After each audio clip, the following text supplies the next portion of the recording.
सैनिक भाइयों नमस्कार। ये वीडियो जरूर देखना, हर सैनिक ये वीडियो देखना बहुत जरूरी है। हमारे सैनिक, पूर्व सैनिक नेशन फर्स्ट, राष्ट्र प्रथम के भाव से काम करते हैं, तो ऐसे व्यक्ति को सर्विस पेंशन के साथ साथ डिसेबिलिटी एलिमेंट या इम्पेयरमेंट रिलीफ भी दिया जाता है। The government has shifted pension dispersal to the Sparsh portal. However, this portal suffers from repeated glitches and elderly veterans are placed in a great deal of inconvenience. Is the ministry planning to make the Sparsh portal more user-friendly for pensioners? There are numerous cases of litigation on claims of disability pensions by veterans and jawans. The Ministry of Defence has appealed against many cases where veterans have asked for disability pensions. The Supreme Court has repeatedly recorded its displeasure against the Ministry of Defence for litigation on disability pensions. Will the Honourable Minister kindly answer, why does the Defence Ministry routinely challenge virtually all Armed Forces Tribunal or AFT judgments in favour of veterans when it comes to granting disability pensions? Thank you. माननीय मंत्री जी। सैनिक भाइयों, संसद में जो madam जी पूछा हुआ question सही क्वेश्चन है। जो डिसेबिलिटी पेंशन के लिए जेसीओ जवानों ने सुप्रीम कोर्ट तक भी जाकर आने के बाद, सुप्रीम कोर्ट जजमेंट देने के बाद उनको डिसेबिलिटी पेंशन देना है बोलकर, लेकिन सरकार नहीं दे रहे, पीसीडीए से नहीं आ रहे। इसी का वजह से जो मैडम जी पूछा हुआ क्वेश्चन सही है और स्पर्श के ऊपर भी पूछा हुआ क्वेश्चन सही है। आप लोग ये वीडियो जरूर देखना, आपको पूरा जानकारी हो जाएगी। माननीय उपसभापति महोदय, सबसे पहले मैं माननीय सांसद को इस विषय को उठाने के लिए धन्यवाद देना चाहूँगा। मैं इस प्रश्न के माध्यम से सदन को आश्वस्त करना चाहूँगा कि हमारी सरकार, प्रधानमंत्री नरेंद्र मोदी जी जिनके नेतृत्व में और माननीय रक्षा मंत्री आदरणीय राजनाथ सिंह जी के मार्गदर्शन में पूर्व सैनिकों के प्रति, उनके परिवारों के प्रति, उनके कल्याण के लिए, उनकी हर समस्या सुलझाने के लिए हम कटिबद्ध हैं। डिप्टी चेयरमैन सर, मैं आपके माध्यम से सदन को आश्वस्त करना चाहता हूं कि हम अपने सैनिकों को, उनके परिवारजनों को, उनके कल्याण, सुख सुविधा उसी प्रकार तत्परता से, जिस प्रकार हमारी सेना राष्ट्र रक्षा के लिए तत्पर रहती है, हम हमारी आर्म फोर्सेस की आवश्यकता, बुनियादी जरूरतों को पूरा करने के लिए, उनके मान सम्मान स्वाभिमान के लिए मन, वचन और कर्म से प्रतिबद्ध हैं। क्योंकि सुनिए, मैं आपका भी जवाब दे रहा हूं,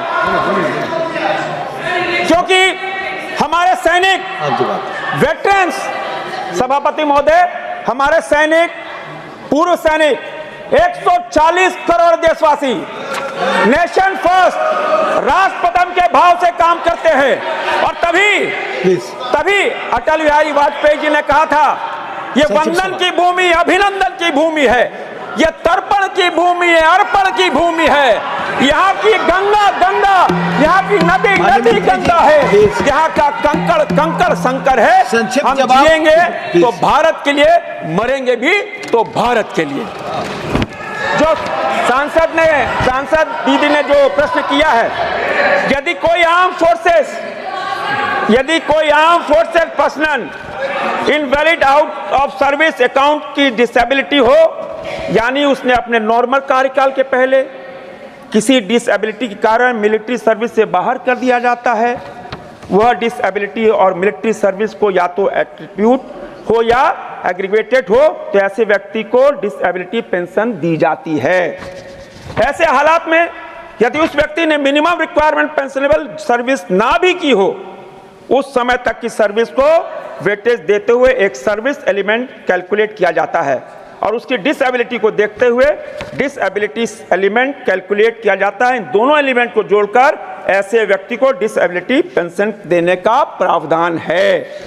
एक दूसरी श्रेणी में भी जिसमें डिसेबिलिटी एलिमेंट दिया जाता है, यदि कोई आर्म फोर्सेस पर्सनल अपना नॉर्मल कार्यकाल पूरा करके सेवानिवृत्त हो जाता है, रिटायर हो जाता है, तो डिसेबिलिटी या इम्पेयरमेंट जो 20% उससे अधिक है, या मिलिट्री सर्विस को एट्रीब्यूट या उससे एग्रेवेटेड हो, तो ऐसे व्यक्ति को सर्विस पेंशन के साथ साथ डिसेबिलिटी एलिमेंट या इम्पेयरमेंट रिलीफ भी दिया जाता है, क्योंकि इन व्यक्तियों ने अपना नॉर्मल सर्विस कार्यकाल पूरा कर लिया है, इसलिए उन्हें नॉर्मल सर्विस पेंशन दी जाती है। और यदि डी हो तो इस डिसेबिलिटी एलिमेंट भी दिया जाता है, मगर यह ध्यान में रखने की बात है कि डिसेबिलिटी पेंशन नहीं है। इन दोनों प्रोविजनों में well laid out of procedure है और रूल्स है, इन प्रोसीड्योर और रूल्स के अनुसार ही उनको दिया जाता है।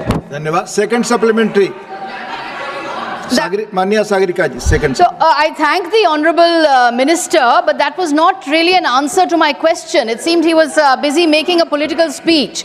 Maybe he should prepare better for questions relating to the defense ministry. So my question was on why the defense ministry keeps challenging petitions of disability. My second supplementary. The government has shifted pension dispersal to the Sparsh portal. However, this portal suffers from repeated glitches, and elderly veterans are placed in a great deal of inconvenience. Is the ministry planning to make the Sparsh portal more user-friendly for pensioners, and by when can we expect these improvements? Thank you.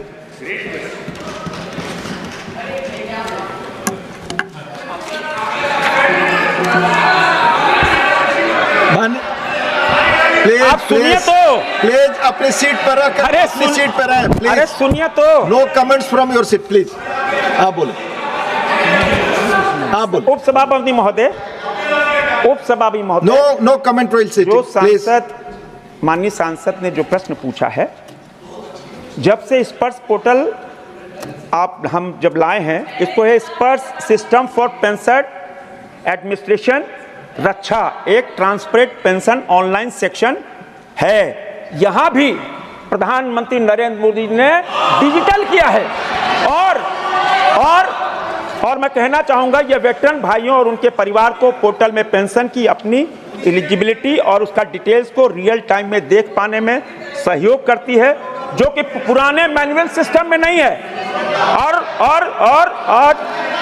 आप जब वे पुराने system में दर्ज किए अपने data को स्पर्श में देख सकते हैं, तो उन्हें अपने डाटा का डिस्क्रिप्शन पता चलती है कि वो शिकायत के माध्यम से डेटा सुधार के लिए आवेदन करते हैं। इससे शिकायतों की संख्या में वृद्धि हुई है। ये ट्रांसपेरेंट है, डिजिटल है और सिंगल विंडो सिस्टम है, परंतु इसका पॉजिटिव एस्पेक्ट यह है कि इससे इनके डेटा में सुधार करने का अवसर मिलता है, जो पहले पॉसिबल नहीं था।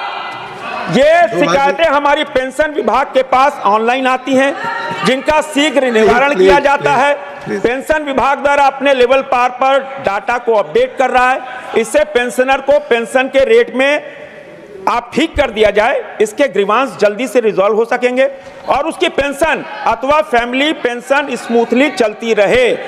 देश में हमारे पेंशन विभाग द्वारा 199 स्पर्श सेवा केंद्र चलाए जा रहे हैं। 199 भारतीय स्टेट बैंक, पीएनबी, एचडीएफसी जैसे कुल 14 बैंकों की शाखाओं के माध्यम से ऐसी सेवा प्रदान की जाती है। इसके अलावा कॉमन सर्विस सेंटर और India post payment bank outlets पर भी यह सेवा उपलब्ध है। उपसभापति महोदय, इन संस्थाओं के साथ पेंशन विभाग ने एमओयू साइन किया है। इन केंद्रों में पेंशनर पर अपनी पेंशन से संबंधी जानकारी प्राप्त कर सकते हैं और अपनी पेंशन डाटा के सुधार के लिए कार्य कर सकते हैं। स्पर्श पोर्टल से शिकायत दर्ज करने के अलावा पेंशनर पोर्टल अथवा ईमेल के माध्यम से अपने पेंशन संबंधी ग्रीवांस भेज सकते हैं। इन शिकायतों को नियमित रूप से मॉनिटरिंग की जाती है। मिनिस्ट्री के department of ex serviceman welfare नई दिल्ली और पेंशन कार्यालय प्रयागराज से एक डेडिकेटेड पेंशन ग्रीवांस सेल है, जहां पेंशनर अपनी पेंशन संबंधी समस्या का हल करा सकते हैं। स्पर्श पोर्टल के स्थापना के समय से ही हम कह सकते हैं अब तक पोर्टल बिल्कुल अच्छी तरह चल रहा है। माननीय सांसद ने जो इस प्रश्न, उपसभापति महोदय, माननीय सांसद माननीय सांसद जी ने जो पूछा है, मैं उनसे सहयोग चाहूंगा कि माननीय सांसद जी, आप जिस राज्य से आती हैं वहां पे आप नजर उठा के देखो, ESM का वेलफेयर केंद्र और राज्य सरकार दोनों की ज्वाइंट रिस्पॉन्सिबिलिटी है। केंद्र सरकार वेटरन्स वेलफेयर को प्राथमिकता दे रही है और बंगाल में ये देखा जा रहा है वेटरन्स के प्रति कैजुअल अप्रोच होना चाहिए। मेरा ये आग्रह है कि पश्चिम बंगाल में 14 जिला JSB है जो बंगाल के कोई 23 जिलों कवर करते हैं। 9 जिलों में जिला सैनिक बोर्ड नहीं है। मेरा आग्रह है कि वो बंगाल में 9 जिलों में जिला सैनिक बोर्ड बनवाएं। पश्चिम बंगाल में सैनिक बोर्ड जहां पूरे साल में एक बैठक होती है, 2015 के बाद एक भी बैठक नहीं हुई, तो ये क्या वेटरन्स की बात करेंगे? मेरा तो मानना है कि 15 के बाद जो बैठक नहीं हुई है, माननीय सांसद उस बैठक को करवाने का काम करें। सभापति महोदय, एक बहुत मूल प्रश्न है, मैं उनको सुझाव दे रहा हूं कि आप वेटरन्स की बात कर रहे हैं। राज्य सरकार की पोस्ट की वैकेंसीज ESM कोटे से भरी जाती है। पश्चिम बंगाल सरकार ने राज्य सरकार में ग्रुप C में ESM के लिए 5% और ग्रुप D के लिए 10% रिजर्वेशन का नोटिफाई किया है। अफसोस यह है कि पदों के विज्ञापन में धन्यवाद माननीय मंत्री जी, धन्यवाद प्लीज।